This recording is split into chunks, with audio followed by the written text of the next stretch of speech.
from. South Bronx, the South Bronx, South Bronx, the South Bronx, South Bronx, the South Bronx, South Bronx, the South Bronx. Many people tell me this style is terrific. It is kind of different, but let's get specific. KRS-One specialized in music. Good morning, good morning. Let's get back into Bronx Masquerade by Nikki Grimes. Open your books to page 62. We've read this poem once. Then we had it as an assignment overnight to take it home and evaluate it. So I figure we should start here. Cocoon. Open Mic Fridays. Cocoon by Judy Ann Alexander. Her cocoon is see-through. Inside she is busy with patterns and pinking shears. If the ears are too long, she'll snip them. If the mouth is too wide, she'll stitch up the corners. Her needle and thread hold more magic than any wand. With her chalk she can outline a fine and voluptuous shape. The nape of the neck is a perfect place to tuck and fold. Her straight pins hold the skin together just so. A quick basting stitch lets her know where to set her seams. Her cuffs, her hem. After all, her arms and legs mustn't be too long. She mustn't stand too tall. Perfect beauty is what she's after.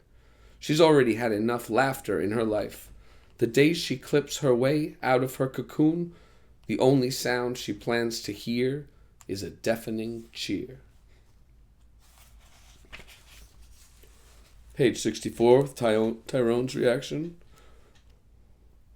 Don't none of these girls like the way they look? I don't get it. Guys don't have that problem. Well, not the guys I know. Would somebody clue me in? Page 65.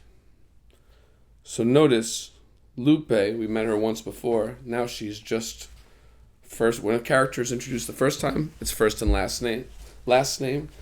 But now we've seen her before. And Lupe seemed to be a very lonely character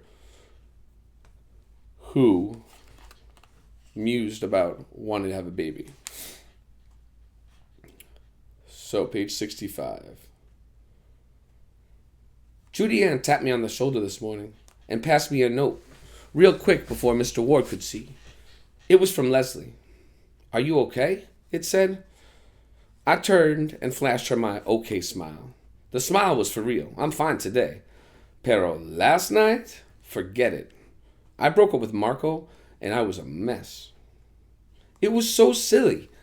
I've been planning to break up with him for weeks. I mean, I hardly ever see him anyways. Plus, I've been thinking, if I'm ever going to have a baby, I need to find a better father than Marco. Somebody who's got time for me, at least. I don't want my baby and me to be alone, like Gloria and Angel. She got it harder than I thought. Still, I wasn't in no hurry to break up with Marco, because that would make it official. Lupe Algarin is alone. I can't hardly breathe thinking about it. I busted up with Marco over the phone, which is good because right after I hung up, I felt this big hole rip open inside of me, and I started crying, like little Rosa does when she's hungry, when her bottle is empty and her mom just left the room. Once I calmed down, I called Leslie, but as soon as I heard her voice, the tears started coming again. I'm sorry, I said, trying to hide my sniffles. I shouldn't have called. Lupe, what's wrong? I don't want to bother you. You're not bothering me anyway. That's what friends are for. Now what happened? I told her about Marco and how I left him and how he didn't even seem to care that much and how I was all alone now. She was quiet for a minute. Then she said, Lupe, sounds to me like you were already alone. I know, but never mind. It's okay. You're not really alone. Anyhow, you have friends. You have me. Yeah, I guess. Leslie said she feels lonely sometimes, too. She told me about how it was right after her mom died.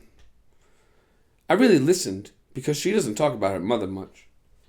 She said that after the funeral, and even months after she moved in with her grandmother, her world felt so empty and hollow, she could hold it at one end and ring it like a bell.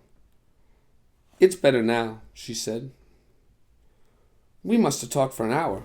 I can't remember half of what we talked about, except that Leslie said friends can be like familia. Once, only she pronounced it familia. It took me a minute or two to figure out what she meant. Anyways, she was right. So I don't have a boyfriend now. So what? Neither does Janelle, or Gloria, or Leslie. But we have each other. Maybe we can all be alone together.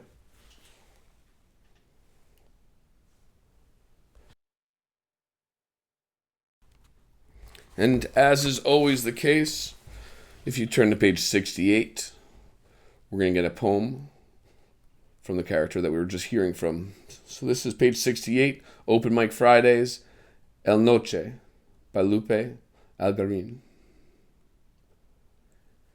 I stand out in the cold, El Noche, and I both too lonely for whispers. I'm going to start that again. I stand out in the cold, El Noche, and I both too lonely for whispers. Only the wind shatters this silence. I have been here before, choking in solitude, but this time, when all the earth is hollow as a bell, I hold one end, ring it, and you come. A pale-skinned surprise, a friend.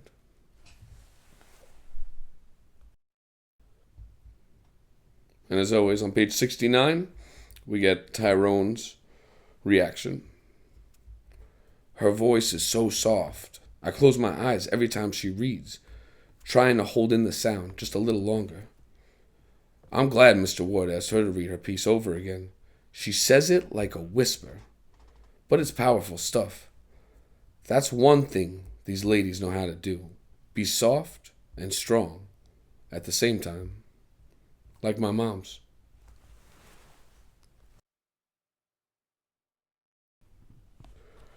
All right, turn to page 70.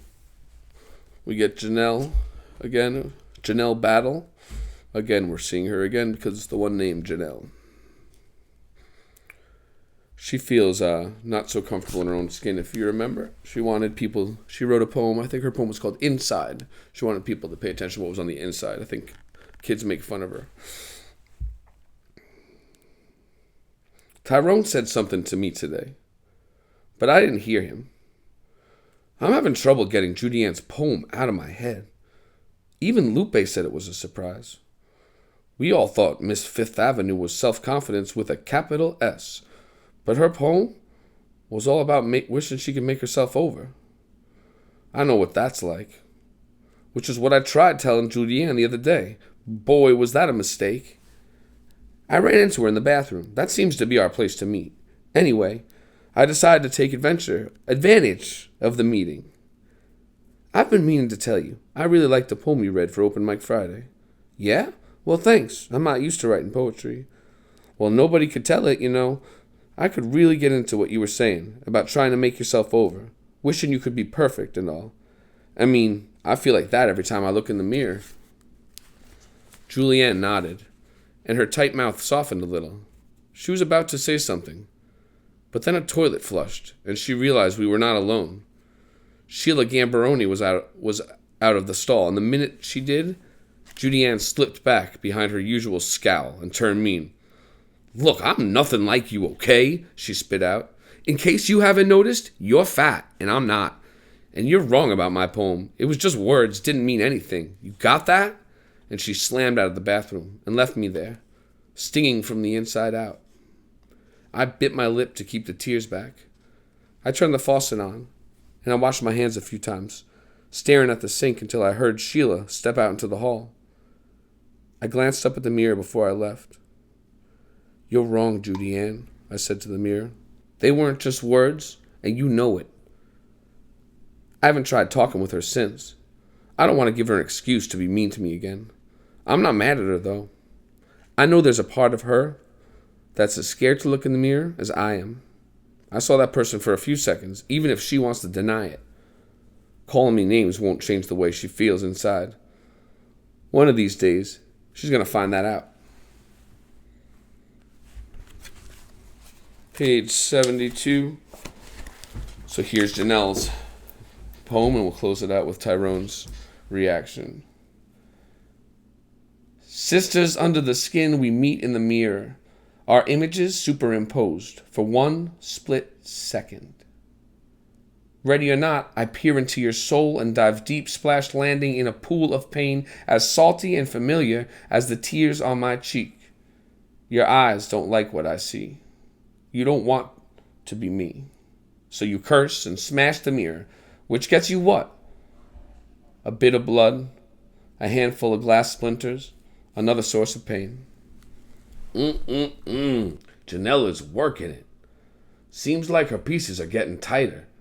Actually, I think everybody's getting better. Practice makes perfect, I guess. And we be getting plenty of practice these days. Miss Award had to switch open mic from once a month to once a week because so many people be wanting to read their work. I believe there's more to this thing than Mr. Ward planned on. But he's cool. He keeps rolling with it. South Bronx, the South Bronx, South Bronx, the South Bronx, South Bronx, the South Bronx, South Bronx, the South Bronx. Many people tell me this style is terrific. It is kind of different, but let's get